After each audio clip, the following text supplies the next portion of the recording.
أعوذ بالله من الشيطان الرجيم پناہ مانگتا ہوں میں اللہ کی شیطان مردود سے۔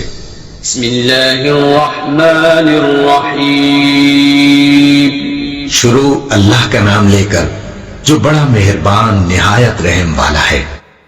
السلام علیکم ورحمۃ اللہ وبرکاتہ۔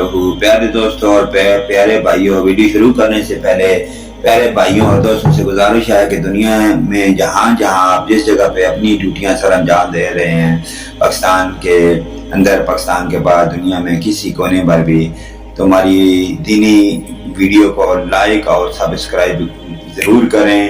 ہم آپ کے لیے اچھی اور نئی ویڈیو لے کر آتے ہیں، جس سے سننے پر اس کا آپ کو بھی اجر و ثواب ملے گا اور ہمیں بھی اس کا نیک صلہ ملے گا۔ تو چلیے ناظرین، ویڈیو کی جانب چلتے ہیں۔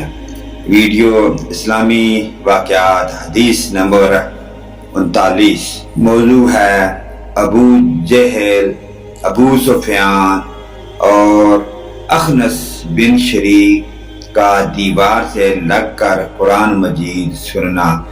تو ناظرین کرام، یہ ہے ہماری آج کی حدیث نمبر 39 کا موضوع۔ ابو جہل کے قریب کے بارے میں کہا گیا ہے کہ وہ رات کو چھپ کر حضرت محمد صلی اللہ علیہ وآلہ وسلم کی قرأت سننے آیا۔ اسی طرح ابو سفیان ابن سخر اور اخنس بن شریک بھی ایک کو دوسرے کی خبر نہ تھی۔ صبح تک تینوں چھپ کر حضرت محمد صلی اللہ علیہ وآلہ وسلم سے قرآن سنتے رہے۔ دن کا اجالا ہونے لگا تو واپسی میں ایک سنگم پر تینوں کی ملاقات ہو گئی۔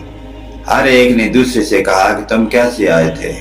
جب بات کھلی تو اب سب نے آپس میں یہ معاہدہ کیا کہ ہم کو قرآن سننے کے لیے نہیں آنا چاہیے، کہیں ایسا نہ ہو کہ ہمیں دیکھ کر قریش کے نوجوان بھی آنے لگے اور آزمائش میں پڑ جائیں۔ جب دوسری رات آئی تو ہر ایک نے یہی گمان کیا کہ وہ دونوں نہیں آئے ہوں گے، چلو قرآن سن لیں۔ غرض یہ کہ صبح کے قریب تینوں کا سنگم ہوا اور خلاف معاہدہ ہونے پر ایک دوسرے کو ملامت کرنے لگے اور دوبارہ معاہدہ کر لیا کہ اب کے نہ جائیں گے۔ سبحان اللہ۔ قرآن اور وہ بھی رسول پاک صلی اللہ علیہ وآلہ وسلم کی زبان مبارک سے بھلا ان کو قبض ہونے دیتا تھا۔ اور جب تیسری رات آئی تو پھر تینوں حضرت محمد صلی اللہ علیہ وآلہ وسلم کی مجلس میں گئے۔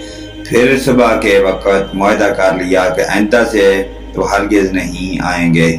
اب اخنس بن شریک ابو سفیان حرب کے پاس آیا اور کہنے لگا، لے ابو اطلاع، تمہاری کیا رائے ہے؟ تم نے حضرت محمد صلی اللہ علیہ وآلہ وسلم سے جو قرآن سنا اس کے بارے میں کیا کہتے ہو؟ ابو سفیان کہنے لگا، اے ابو صبلا، اللہ کی قسم، میں نے جو باتیں سنی ہیں ان کو خوب پہچانتا ہوں اور اس کا جو مطلب ہے اس کو بھی جانتا ہوں، لیکن بعض ایسی باتیں سنی ہیں کہ جن کا مقصد اور معنی نہ سمجھ سکا۔ تو اخنس نے کہا، اللہ کی قسم میری بھی یہی حالت ہے۔ کہ پھر اخنس وہاں سے چل کر ابو جہل کے پاس آیا اور کہنے لگا کہ اے ابو لاکم، محمد صلی اللہ علیہ وآلہ وسلم سے جو کچھ تمہاری کو سنا، تمہاری اس بارے میں کیا رائے ہے؟ اور تم نے کہا کیا سنا؟ تو ابو جہل نے کہا، ہم اور بنو عبد مناف مقام شرف کے حاصل کرنے میں ہمیشہ دستگریباں رہے ہیں۔ انہوں نے دعوتیں کی تو ہم نے بھی کی، انہوں نے خیر و سخاوت کی تو ہم نے بھی کی، حتیٰ کہ ہم تو پاؤں جوڑے بیٹھے رہے اور وہ کہنے لگے کہ ہمارے پاس اللہ کا ایک پیغمبر ہے، اس پر آسمان سے وحی اترتی ہے، تو اب ہم یہ بات کہاں سے لائیں؟ اللہ کی قسم ہم اس پر ایمان نہ لائیں گے اور اس کی پیغمبری کی تصدیق نہیں کریں گے۔ اخنس یہ سن کر چلا گیا۔ افسوس کہ حق کو حق سمجھ کر بھی ایمان نہ لائے اور یوں ہی جھوٹی چودراہٹ کے تحفظ میں جہنم کا سودا کر بیٹھے۔ ناظرین کرام، آپ نے واقعہ حدیث نمبر 39 کی ویڈیو سنی، تو دعا ہے کہ اللہ پاک ہمیں آخرت کی فکر کرنے کی توفیق عطا فرمائے اور ان پیاری حدیثوں پر عمل کر کے آخرت میں بھی ہمیں اس کا اچھا صلہ پائیں اور دنیا میں بھی اس کا اچھا صلہ پائیں۔ اللہ پاک ہمیں نیک اعمال نیک کام کرنے کی توفیق عطا فرمائے۔ ناظرین کرام، یہ حدیث نمبر 39 تفسیر ابن کثیر صحیح اسلامی واقعات صفحہ نمبر 99 تا 101 سے لی گئی۔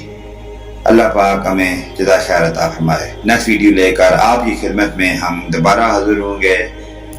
اجازت دیں، آمین ثم آمین یا رب العالمین، وآخرنا دعوانا ان الحمدللہ رب العالمین۔